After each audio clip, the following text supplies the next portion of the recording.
Hi, this is YouTube librarian Mike J. Dabenski, and I'm super excited about reading to you about virtual reality. I can't believe it, but I have two nonfiction children's books, um, technically classified as elementary school level, um, virtual reality in healthcare and careers in virtual reality technology. Books like this you can find in the children's section of the public library and at school libraries, but not necessarily at your local bookstore. So these are kind of industry-specific library, industry-specific publications. They would be considered nonfiction elementary books versus fiction. Okay, so this is virtual reality in healthcare. Now, what I'm going to be doing today is I'm going to be working with Meta Quest 2 because I want to take a look at my YouTube video from earlier today. And I'm also interested, I'm starting with recitation. Recitation is not resuscitation, which is to bring someone back to life so that they could breathe again, but recitation, which is to read out loud something. I may comment on it, and when I do so, I will say, as YouTube librarian, or I as Mike J. Dabenski, or I as YouTube librarian, to differentiate my speech from the actual text. And furthermore, I would prefer when wearing the Meta Quest 2 to be practicing meditation. I define meditation as sitting without speaking in a kind of Buddhist position, which I am actually technically doing. And I can't believe how good it feels to use this step stool as a meditation chair. So first I'm going to do recitation, and then I'm going to fail at meditation. Because if I say to myself that I want to practice meditation with the Meta Quest 2, I don't actually say anything, but I will be providing some, I will be making comments and thereby failing to practice meditation. You could say with recitation that I fail as an educator. You could say, well, he was successful with recitation, but he wasn't successful as an educator. And in the same way, you might be able to say, I failed as a meditator, someone who sits without speaking while in a Buddhist position when I decide to provide some information about the Meta Quest 2. So I may fail as an educator when I'm doing a recitation, and I may fail as a meditator when wearing the Meta Quest 2. So a double failure could occur as an educator while doing recitation and as a meditator when wearing the Meta Quest 2 VR headset. So we're going to start with recitation. This is a 2022 copyright by Bright Point Press. And what we have here in the contents, we have Introduction Virtual Training. Chapter 1, what is the history of VR in healthcare? Chapter 2, how does VR work? Chapter 3, how are doctors using VR today? Chapter 4, what's next for VR? And then there's a glossary on page 74. And so let's take a look at a glance. What I'd like to do is point out first that the VR headset that this medical tech or doctor is wearing is at this time generic. In other words, it's not a brand name that I'm familiar with. It's next to her stethoscope. That's what they used to listen to your heart rate with. And in the background, she has a cellular concept, like with. So here we also have an image. This is from the Salza Regional Branch of the Chicago Public Library. He's also wearing a generic headset, not associated with any brand name. What you should know about that is that these generic headsets could be a major problem. They're cheap, and they might not work. They might not. They might not work. They might work in a limited capacity, with it sometimes as agreed upon when there's a.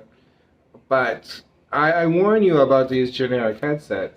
I don't have enough evidence as YouTube librarian that these work. Here's what I would tell you. Before you buy a VR headset, head to Wikipedia and look for a list of virtual reality headsets. If it's not listed, you shouldn't buy it. So these images are a little bit misleading. There are a lot of less than $100 VR headsets on the market that might not work. Check with Wikipedia before you buy a VR headset. Okay, virtual reality, in parentheses VR, so VR stands for virtual reality, is a technology that immerses people into artificial environments, most commonly through a headset.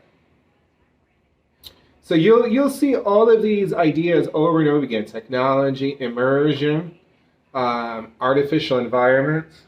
So what they're saying is that it's an environment in which you can. Why say environment? Artificial environment. Why artificial environment? Versus audio-visual experience. To some extent, it has to do with having a chance to listen to music in a virtual home environment. They actually call them home environments.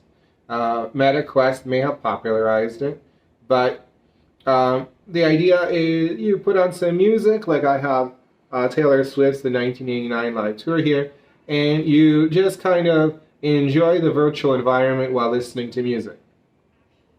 So that's probably why they're talking about artificial environments in the definition. Why are they talking about artificial environments? Because to some extent, you're entering into, I'm in my apartment right now. You see the closet with my clothes in the background, the air conditioner. On the other hand, when I put on the VR headset, I could enter into someone else's, into a different house, so to speak. That different house, whether it's a spaceship or a house, is a virtual environment. It's not my apartment per se. It's a substitute, not a substitute. It's not this environment, the home environment. It's a virtual home environment. So they want to bring out that idea of artificial environment, artificial or home environment versus home environment. A little bit complicated. I'm saying let's pay attention to the terminology a little bit. The technology behind VR began to be developed in the 1950s. So virtual reality was first used in the 1980s. VR was first used in healthcare in the 1990s. It has since become widely used in this field. Based on my research with the International Directory of Company Histories, virtual reality was in fact deployed at Dave & Buster's and on Princess Cruises in 1999 for commercial use. That of course means that they're 24 years old from that point of view. Some people experience motion sickness when using VR. Researchers are looking for ways to reduce motion sickness. I, as YouTube librarian, have not experienced motion sickness. VR can be used in prolonged exposure therapy. This therapy helps people with anxiety, phobias, post-traumatic stress disorder, and more. Professors are using VR to teach students about the human body. VR is also used by surgeons to train and plan for surgeries. I'm sure it could be useful for human body analysis, but will it be successful? And I mean, you have to imagine, like in the virtual environment, you can role play it. and then before actually doing the surgery in real life. VR can be helpful in rehabilitation. It can help people regain or improve the use of body parts after illness or injury. It offers exercises that are fun, making patients more likely to engage with them. More research is needed to understand how effective VR is in different areas and how to best use it. As YouTube librarian, I can do some research to substantiate whether it is in fact helpful in rehabilitation. In my other industry, massage therapy, they're still discussing whether there's enough evidence for massage therapy helping cope with pain, solve the pain problem, provide relief. It doesn't matter how many testimonials there have been about how someone felt better after massage. They're not sure yet. They really aren't. So it is possible to go to TNF online and say, well, I don't know if it helps with anxiety. I have anxiety when I put on a VR headset. You can, in fact, follow up with these ideas if you're not convinced on TNF online or on Medline using your library database to see if there's enough evidence. Because so here we are, introduction, virtual training. Again, she's wearing a generic headset. And why is that a problem? Because they're selling a lot of generic VR headsets for less than $100, and that Wikipedia doesn't acknowledge as providing the virtual reality experience. A young doctor approaches a patient in an emergency room, ER. The patient has sharp stomach pains. The doctor asks the patient about his symptoms. As the doctor is speaking with the patient, ER staff interrupt her several times. They ask her to look at blood pressure results and the symptoms of other patients. Between the interruptions, the doctor has to remain calm. She has to remember everything her current patient is telling her. She listens to his breathing with a stethoscope.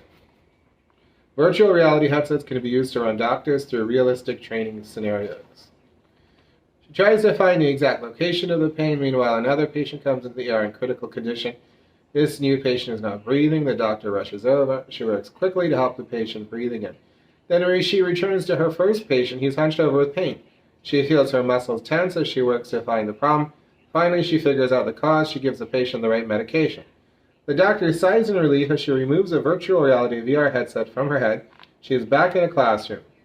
Everything that just happened was part of a VR training simulation. The VR training can help complement more traditional medical education. The patients weren't real, but the stress she felt was. This simulation will help prepare her for working in a real ER someday.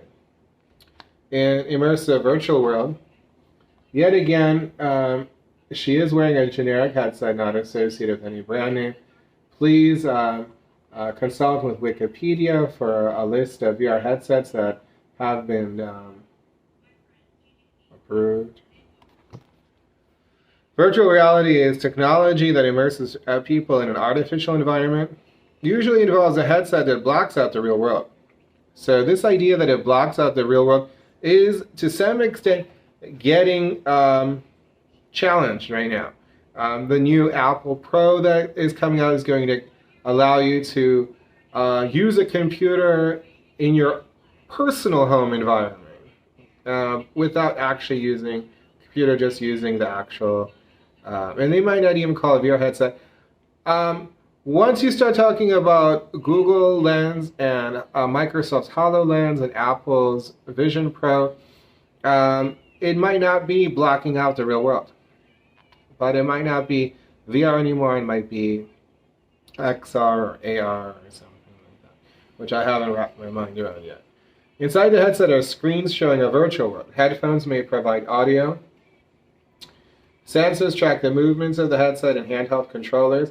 This means the user can move around in the virtual world.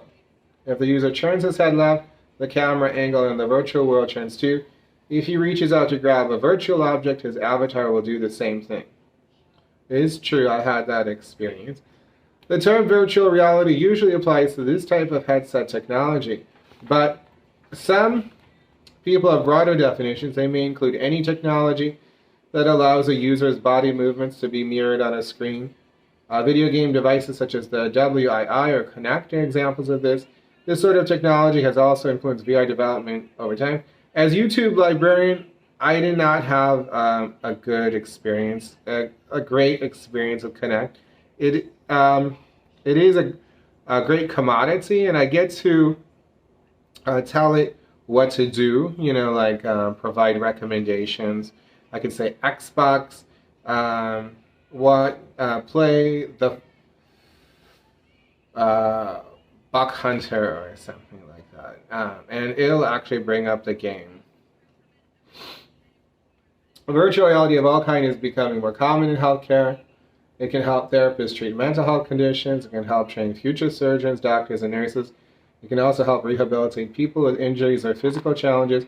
The virtual reality is emerging as a promising tool for healthcare in many ways.